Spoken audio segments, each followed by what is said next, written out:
我愿人间被说服。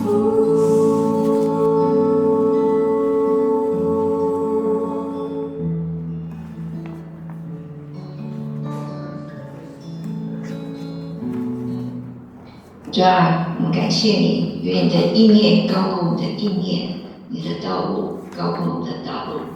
我们要来听从你的话，顺从你，做讨主喜悦的事。主你所喜悦的事，我们都要去做。凡事我们从心里来为主做，也求主帮助我们，让我们今天从扫罗王的身上学习，当我们没有顺服的时候呢，可能会带来什么样的后果？求圣灵与我们同在有对我们说话，让我们今天有很好的学习跟得着。祷告是奉主耶稣基督名求，阿门。好，有看到画面吗？有看到。好。好，我们来看今天第9课就是第一位以色列君王的扫罗他抉择的后果。那我们都知道这个穆迪他是一个很伟大的布道家那有一次在这个芝加哥呢，竹林历史上很大的一次布道会，很多人来参加。当他讲完道的时候呢，他心中感动要呼召，但是他犹豫了一下他就没有做呼召。结果那天晚上呢，芝加哥发生了有史以来最大的火灾，死了很多人，很多在当天晚上聚会的人呢也被烧死了所以穆迪非常的后悔，也很自责，因为他的犹豫呢没有立刻的顺服，使很多人呢失去觉知信主的机会。所以我们看到不同的抉择呢会怎么样，带来不同的后果这也是我们今天要学习的题目，抉择的后果我们经文是撒母耳记上9到15章，大概我们分成2段。第一段是外表的顺服，9到12章；第二段是患难显人心，13到15章。第一段呢，外表的顺服呢，我们看到扫罗呢被膏立为王，他刚开始的时候他很顺服，在战场上呢也常常胜利，但是呢很可惜他没有持续到最后那第二个患难显人心呢，我们看到扫罗在非利士人还有亚玛力人的2件的患难当中呢，显出他自我的软弱，他违背神的命令，让神后悔立他做王所以我们盼望从今天的课程呢，我们可以学习到一个错误的选择呢，不仅会怎么样影响自己还有别人，还要承受不顺服的后果。一个错误的选择不仅会影响自己和别人，也会什么承受不顺服的后果在撒母耳记第8章呢，讲到这个撒母耳年纪老迈了，但是他儿子呢也不行他的道，所以以色列人就求撒母耳为他们立一个王，像其他列国一样有王来治理他们。那撒母耳说，这个立王不是神的心意是他们自己以色列人自己想要的因为他们自己拒绝神做他们的王他们这样做是得罪神的。撒母耳甚至说呢现在这个是割麦子的时候，不是打雷降雨的时期，但是呢他会求神现在打雷降来证明呢撒母耳所说的是真的结果当场怎么样，就打雷降雨所以可以知道神他是不许以色列百姓的要求，但是他仍然容许他们有一个王那神就照着百姓的心意选了便雅悯支派的扫罗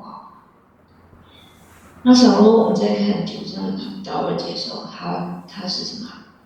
他父亲是个基石大财主他本身是什么？一表人才长得高大健壮俊美比人高1个头，家里很有钱，还有仆人又有驴所以我们看从人的角度呢，他很有资格做王。那神也赐给他什么圣灵来帮助他去做神要他做的事。但是我们看到扫罗呢，仍然失败啊。所以神呼召我们去做一件事工呢，很重要的是我们是否顺服啊？没有顺服会带来什么后果呢？我们从今天的经文呢，我们会从扫罗身上看到啊，为何在短短的时间就让神厌弃他做王。好，我们进入到第一段外表的顺服。好，我们把这个圣经打开，我们来看撒母耳记上第9章啊。第9章呢，我们看到呢，这个撒母耳呢要去告这个扫罗为王，但是扫罗跟撒母耳怎么相见呢？看到神用了一个很平凡的事情来完成啊，他就借着这个扫罗的父亲把他丢了几头驴子。那扫罗为了帮他父亲找驴，好，我们看到他住在基比亚，我们来看他律神线。他为了找这个驴呢，哇，走遍了以法莲、苏佛这一沙林地，又经过他自己家里什么，竟然来到了什么？来到这里拉玛这个地方。那这个地方呢，正好就是什么？撒母居住的这个地方。那撒母耳扫罗到这边的时候呢，就有点离开家太远了啊，所以他有点担心，就想要回去。他仆人说：“这里有一个仙剑啊，仙剑就是先知啊，我们不如去找他帮忙啊。”那我们看到扫罗也接纳他的意见啊，去寻求先知的帮忙。那他很仔细哦，也很有礼貌，还想到说我们要带礼物去啊。那我们看到扫罗进城的时候呢，没想到什么？撒母耳呢，今天呢也正到城里来啊，而且呢，他们走在路上的时候，撒母耳正迎着他们来啊，所以我们看到这些都是啥？这个恰好就是神的安排啊。那扫罗遇见撒母耳，他其实不知道他就是先知撒母耳，但是撒母耳知道啊。所以在4节16节，在前一天呢，圣经指示撒母耳说：“你今天就会遇到这个高丽的以色列王。”所以撒母耳看见扫罗的时候呢，神就跟他说什么？就是这个人啊，这个就是呢，神要立的王。所以撒母耳呢就请这个扫罗跟他一起吃饭，告诉他要高丽他。那我们看到呢，这个扫罗怎么回答呢？扫罗说呢。他说呢，我是便雅悯这么小的支派，那我是这个支派里面的最小的一个家，我太小，不配这个荣耀。所以我们看这个初期的时候，扫罗是一个什么蛮谦卑的人啊，然后撒母耳还是把他留下来第二天用油膏立了扫罗。我当时只有扫罗跟这个撒母在所以这是一个私下的膏立。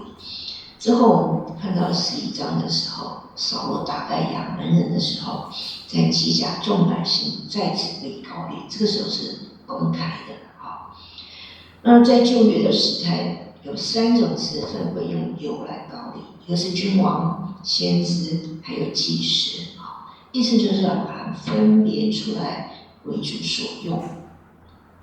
那这个膏油呢，也预表圣灵圣灵大能会领导这个受膏者，使他可以有效的侍奉主。那撒母耳膏立了这个扫罗之后呢，扫罗还是什么难以置信所以他就给他一个3个兆头。第一个呢，就是他会遇见2个人，告诉他呢，这个他父亲丢的这个驴找到了。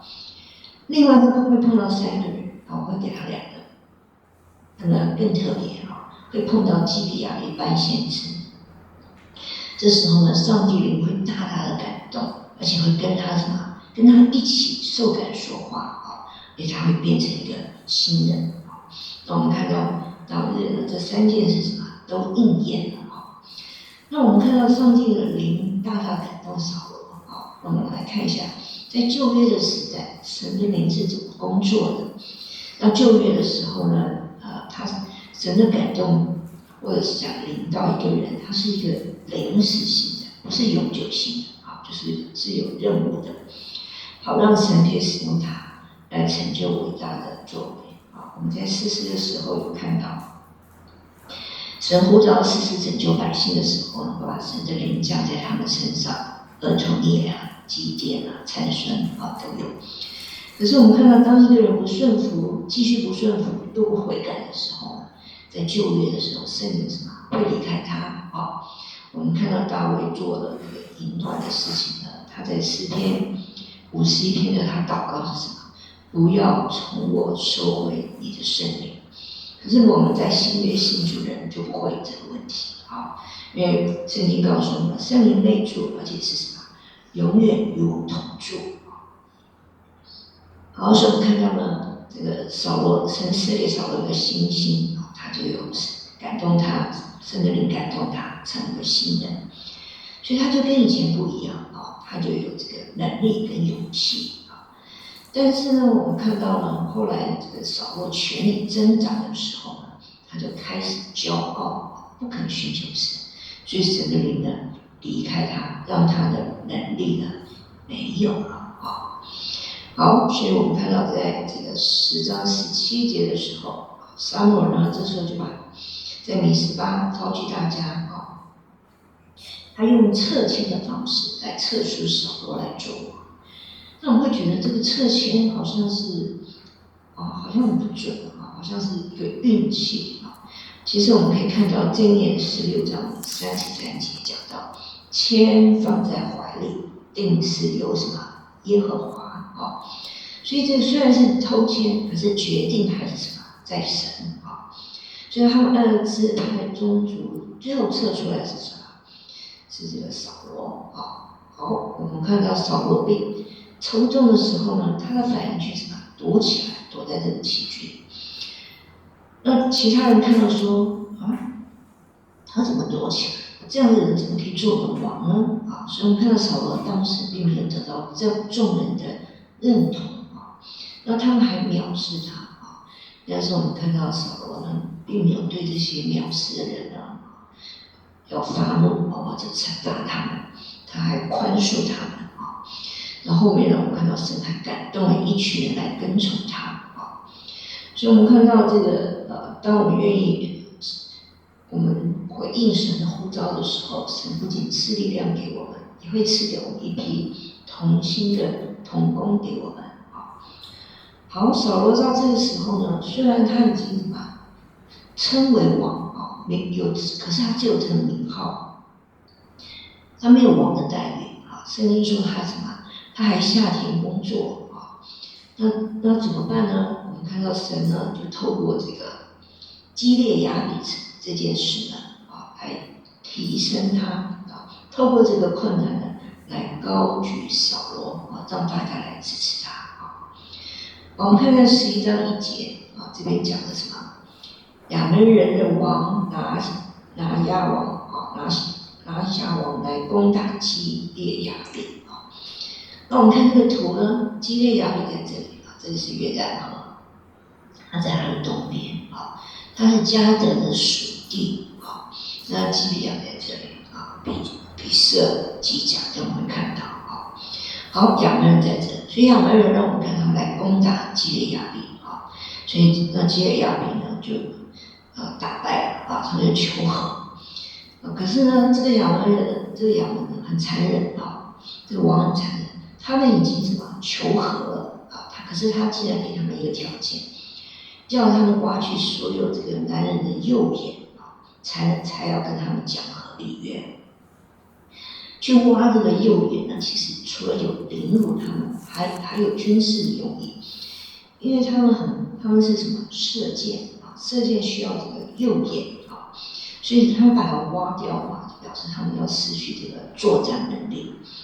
那基列雅比的长老呢，就跟亚门说：“你给我们7天的宽恕啊，如果都没有人来救我们的话，我们就答应你们啊。”所以这个基列人呢，就跑到这个基比亚去啊。我们再来看这个图啊，他们就跑到基比亚。那便雅悯人呢，其实呢，他们跟便雅悯姻亲关系啊。我们还记得4世纪最后面，因为那个利未人的那个妾啊，他的那个被杀，就有很大的家都来围攻便雅悯，所以便雅悯几乎什么那个要灭绝了，只剩下600人啊。那他们就从这个基列雅比这里抢了400个新娘来让他们可以继续这个种子可以这个支派可以继续所以他们就来这边哭诉好，那我们看到呢，扫罗听到的时候呢，神的灵大大感动他所以他就发义怒他就切了这个牛块，让这些支派都来帮助他好，那我们看到这些支派呢也被他响应了所以他们有33万人来聚集那很大的一群所以他们聚集在这边呢，就来跟利甲人打仗，就得胜所以我们看到这个扫罗在这一次展现他的领袖还有军事的才能，得到百姓的信任，也证明了他可以自己什么配当一个王好，所以我们看到了这个撒母耳呢，就在这个吉甲再次召集他们让他们可以在他们面前高的扫罗做王那这里有一个时代意义就是结束了士师时代，进入到君王时期因为撒母耳是最后一个士师。那到12章的时候呢，我们看撒母耳就把以色列的政权交给扫罗但是祭司的部分还是由这个撒母耳来做那在这个交接这个仪式上呢撒母耳特别还又跟他们强调这个话呢，我们在以色列新宣是会重复听到，在后面都一直会听到只要他们敬畏神，诚实的侍奉神那神呢就会为他们什么祝福他们会让他们得蒙福。可是如果他们作恶背弃神的话，他们就会什么灭亡那撒母耳也承诺说会为百姓祷告好，所以从这一个部分呢，我们可以学习第一个原则，我们侍奉者需要什么？里外的顺服侍奉者需要里外的顺服。那扫罗之后的成功呢，他没有持久因为他缺少了成功的特质那什么是成功的特质呢？就是对神的顺服不是只是什么外在行动的顺服表现出来我很顺服神，还有一个很重要是内在我们生命的顺服。那内在的顺服呢，是我们所做的讨神的喜悦我们不是讨人的喜悦，也不是讨自己的喜悦所以这里有个谦卑的态度。那什么是外在行动的顺服呢？我们可以用路加福音18章有一个法利赛人跟这个税吏在殿里祷告来做说明。这法利赛人他怎么祷告？他神我每周禁食2次，我有10亿奉献，我才不像那个税吏人，我也不会勒索，我也不做各样坏事，我比别人都好那税吏在他面前都不敢抬头，他说什么？神我是个罪人所以这法利赛人外表做了很多事情，但是神看到他内心是一个骄傲的人还有这个寡妇跟财主的奉献，财主奉献很多真是太好了，但是神看人的内心神喜悦反而是这个寡妇2个小钱的奉献他得到神的赞赏，因为人是看外貌，神是看人的内心所以以色列人看的是扫罗外在的条件，但神看的是扫罗他内心里面有没有真正的顺服那扫罗不是内外都顺服的人，等一下我们就会看到他刚开始的初期的时候，还对这个神有敬畏的心有圣灵凡事帮助他让他可以凡事顺利。但是他后来怎么骄傲起来，自己做王，圣灵就不与他同在所以我们看到他在战场上就节节败退。那扫罗并不是合神心意的王，神拣选他是照着百姓的要求赐给他的。真正合神心意的人是谁合神心意的王是大卫所以我们在遇到困难的时候呢，我们的顺服呢，可能会什么挑选啊，这个太难，我不能顺服哦，太困难啊，对不起。实际上是别人对不起我，我没有办法原谅啊，所以我没有办法顺服。好，那我没有办法，我要怎么来才顺服呢？好，所以我们可以看到，我们可以先从我们的身份，如果我们可以知道我们是仆人的身份，主耶稣是我们的主的话，那主要求我们做什么，我们都要去做。好，那我们就会什么？这就是顺服。好，那我们的顺服呢，就会让我们的主得荣耀。顺服会带来祝福，埋怨会带来什么？讨厌。好，我们进入到第二段。第二段是患难显人心。好，我们来看上这个扫罗的败落。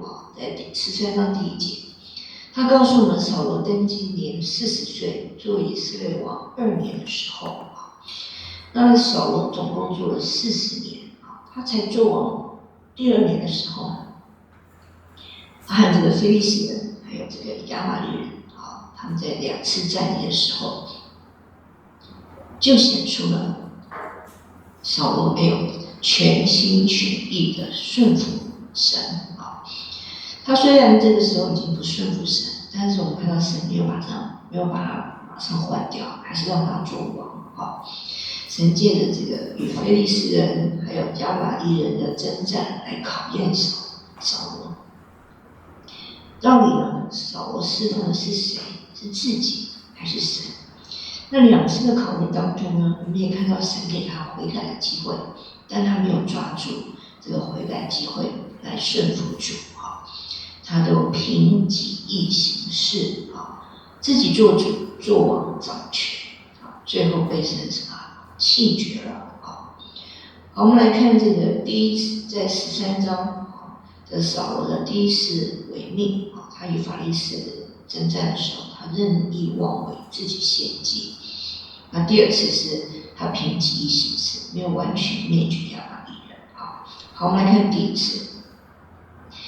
第1次呢，这个非利士人来打他的时候，那非利士人在这个地方，那这个约拿单，我们看约拿单是一个很勇敢、有信心的人，所以他呢就带着兵呢，带了1000的兵在加巴，把非利士人打得这个落花流水，他们就到这个吉甲聚集，所以打了一个大胜仗，他们很高兴。可是呢，非利士人呢就什么反攻，所以他们就带来了这个，然后就聚集在这个密抹在这边，带了一个大批的人马，你看有多少人？他带了3000辆战车，是以色列是什么0，带了6000马匹，以色列0，步兵像什么海沙这么多，刀枪呢无数，可是以色列只有2个，他们2个是谁呢？以色列当中只有扫罗跟他的儿子约拿单有兵器，其他人都没有。为什么呢？因为以色列当中没有铁匠，因为非利士人不许他们学。我们在之前介绍非利士人有讲，他们的铁器很发达，他们以色列人有铁匠，他们就制造武器。所以以色列人除了这个王是真正的武器，其他的手上都是什么农具，这个锄头啊、棒子啊、剑啊、投石器这些。所以我们看到这个非利士人跟这个以色列人，他们是怎么样？实力非常的悬殊，单靠以色列是没有办法呢胜过非利士人。我们看到百姓人都害怕的躲起来，有的甚至逃走，剩下的人呢也是什么战战兢兢，不知道该怎么办好。好，所以我们看到这个时候情况非常窘迫，岌岌可危，到底谁可以胜呢？那他们在打仗出兵之前呢，都会什么向神献祭，求神帮助。那我们看到这个时候呢，这个扫罗呢，他也照着撒母耳所讲的，他要来献祭，等他来献祭。可他等了7天，撒母耳都还没有出现，这些军队啊什么都要走光了，所以他很害怕，所以他就怎么样，照着自己的意思，没有顺服神的话，因为当时这个献祭只有祭司可以，那扫罗就学了这个迦南地王自行献祭啊，他就去做了献祭的动作。那他在这个危急之下呢，他做了违背律法的事啊，所以神说他做了什么糊涂的事。我们看到呢，如果扫罗信过神的话呢，他再等一下就可以了啊，他就会再等下去。没想到他一献完祭什么，撒母耳就出现了啊，所以扫罗赶快为自己辩解啊，他说呢，这些非利士人都已经聚集在密抹啊，都已经在我门前了啊，军队也要散去，你又迟迟不来，我再不献祭的话，就会怎么样？来不及了啊。所以，我们从这个人的角度啊，这个扫罗讲的这些也无可厚非啊，很合理啊。在危急的时候，他这样做一个紧急的处理。但是呢，从神的角度来看，困境环境的危急呢，永远不是违背神话语的借口啊。无论多么困难环境的危机，永远不是我们违背神话语的借口。不遵守神的命令呢，是很严重的事情啊！不论什么情况之下，我们都要顺服神，不是依照情况、环境的条件，我们来选择要不要顺服神。好，所以我们看到撒母耳记上13章13到14节，撒母耳对扫罗说什么？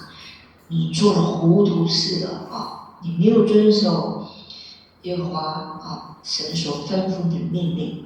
如果你遵守的话呢，就永远就可以在以色列当中建立一个王。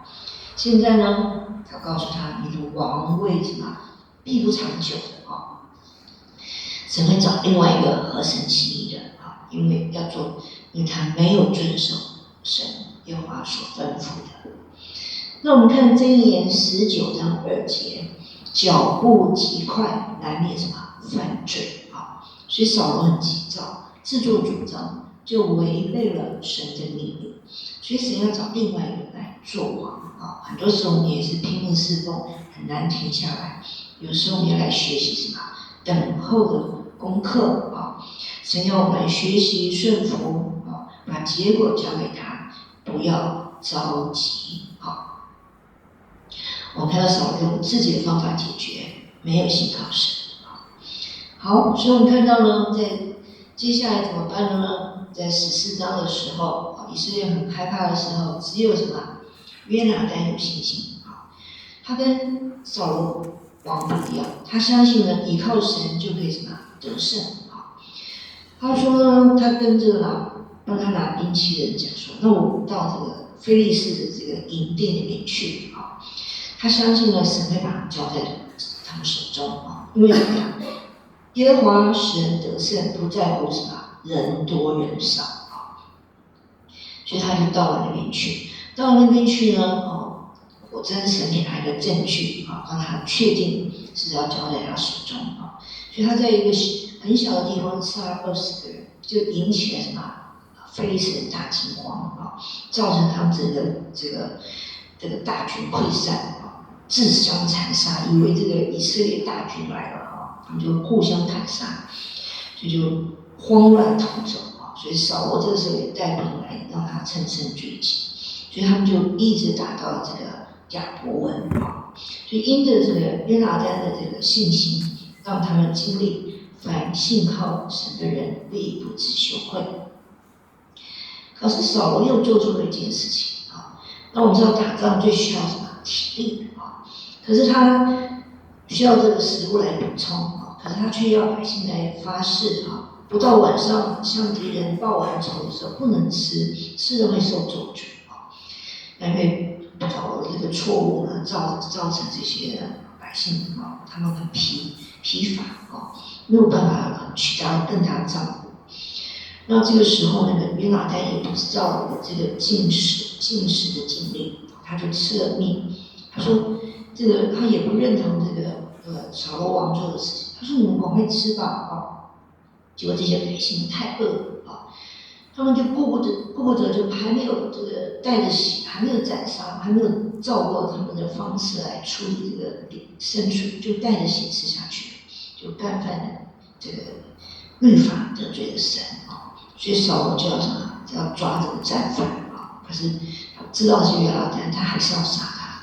可是我们百姓呢，护着他，因为这一天约拉丹带着他们打胜啊，所以他们就可是所以后来呢，扫罗还是没有杀他啊。可是我们看到这一战呢，本来可以把非利士人歼灭的，结果让他们逃回去了啊。在这个时候，我们看到神很祝福扫罗啊。你看他旁边有这么多的外敌，亚门、摩押、以东、非利士人啊，这么多的来，可是呢，神让他无论往何去呢，都打败仇敌啊。因为以色列人是神的选民啊，所以神会赐福给他，不会因为扫罗个人的不顺服而不保护以色列人啊。好，所以这是第一次文明。那在第二次的时候呢，我们看到是在第一次他没有成功啊，所以再给他第二次机会。这时候呢，撒母耳吩咐他要去与这个亚玛力人征战啊，要完全的消灭亚玛力人啊。好，等一下我们会来看他做了哪些事情啊。那亚玛力人呢，我们很快复习一下。事实上，他是在亚伯拉罕的时候，他是以扫的后子啊。这个民族很喜欢打仗，又喜欢掳掠啊。在出埃及记上就有看到，他们会攻击他们的妇弱小，所以神有这个启示，要把他们亚玛力人什么从天下把它涂抹啊。好，所以这个扫罗领命呢，就带着大军呢要来这里呢要来把这个亚玛力人赶走啊。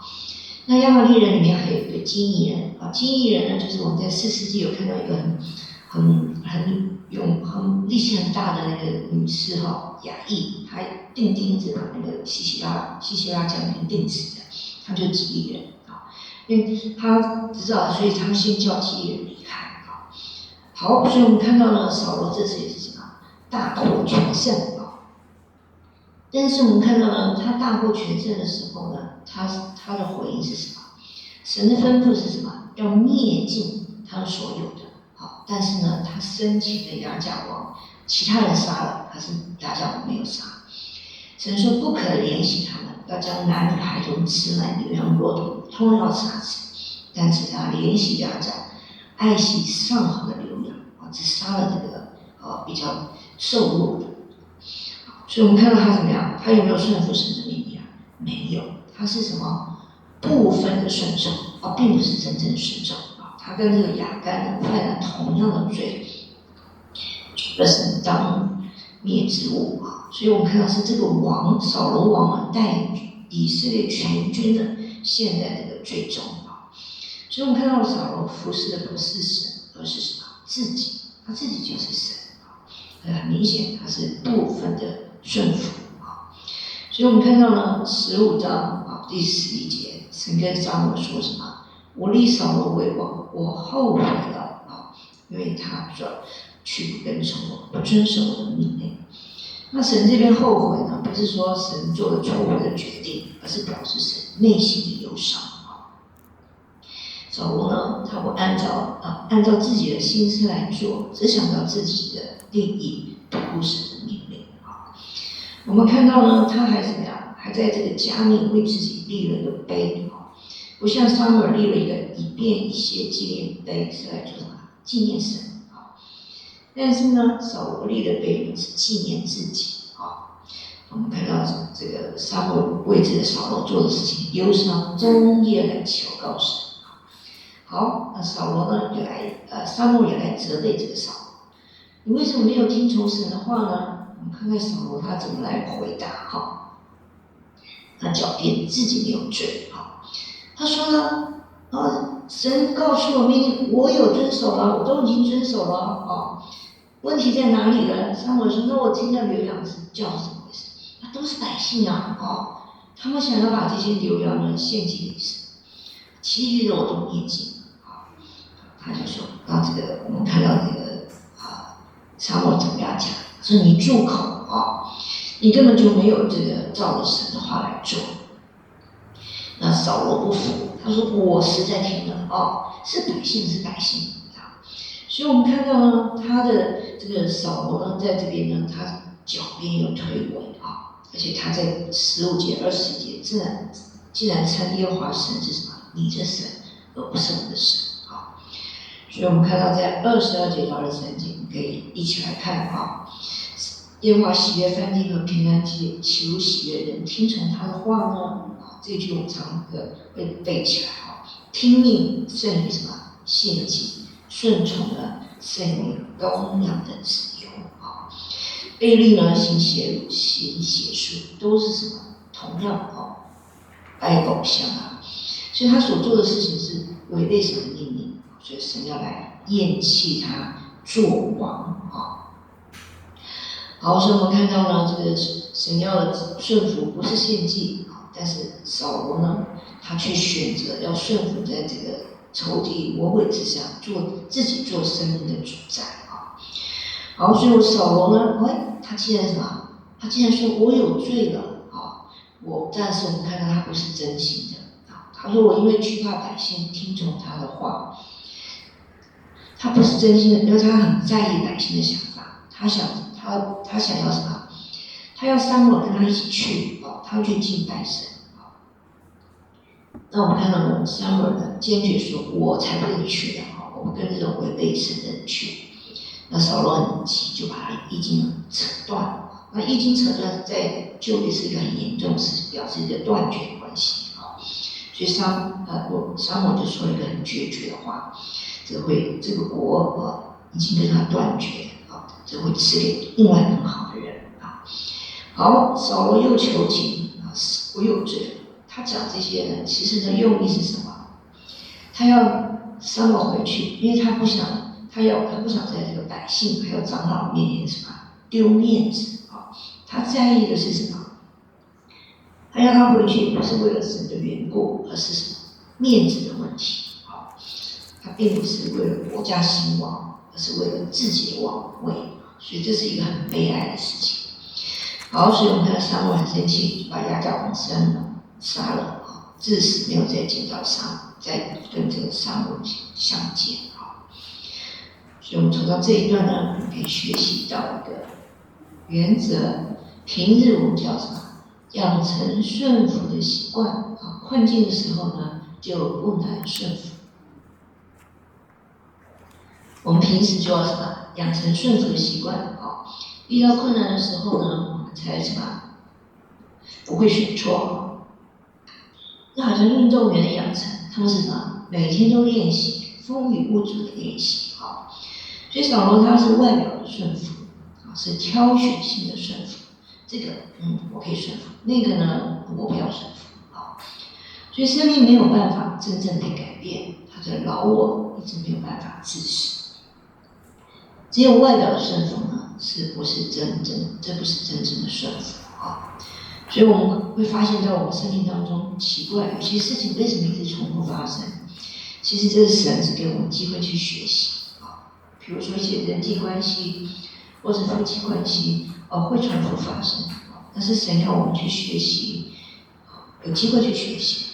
那我们去顺服的话呢，圣灵就会帮助我们来胜过治死我们的老我。那圣灵怎么治死我们老我呢？就是我们读神的话啊，顺服神的话。当我们顺服神的话的时候呢，圣灵就会来治死你的老我。那我们是否也是这样子呢？当神指使我们的时候呢，叫我们做什么事情的时候，那我们会选择做还是不做呢？那扫罗的悖逆呢，后果是慢慢发生的啊。我们看到他到最后的时候，他的灵性慢慢破了啊。我们在后面这个大卫里面就看到，他后来自己呢是很悲惨的结束他一生啊。好，所以我们的决定呢是会给我们带来后果的。外表的顺服呢是不讨神喜悦的，我们要里外都顺服。我们在前面讲这个目的呢，他在带领布道会的时候，因为没有顺服圣灵的感动啊，他就没有去呼召，让很多人呢失去这个得救的机会。那神喜悦我们完全的顺服，不是什么选择性的顺服啊。也不是外表的顺服，不是凭自己的喜好顺服，而是我们内心行动上的一个顺服。那我们平日就要来养成顺服习惯，在困境的时候呢，我们才不会得罪神。好，求主帮助我们成为一个神眼中顺服的儿女，合神心意的人。我们一起来祷告。主啊，我们谢谢你啊，让我们借着扫罗王看到来检视我们，主啊，我们是不是也没有完完全全的顺服你，还是呢？对，就着我们自己的喜好、我们的情况，我们是选择性的顺服，没有办法完全照主的话语来做。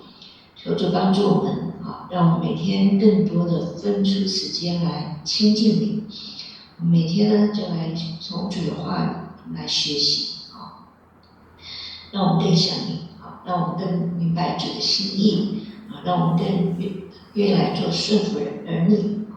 让我们知道主喜悦的是什么，让我们更多的顺服。让我们更多的顺服的话呢，主你的所赐给我们的福是不断的让我们不要因为我们没有选择顺服还要承受一些后果主要让我们成为蒙福的人，蒙神讨神喜悦的人。谢谢主带领我们今天课程。让我们从扫罗王身上有很好的学习，也谢谢主带领我们今天整个读经聚会的进行，带领我们回家的脚步更多的来带领我们每天来经历到我们的主是又真又活、信实、有恩典怜悯的神感谢赞美主，祷告是奉主耶稣基督的名求，阿们。好。谢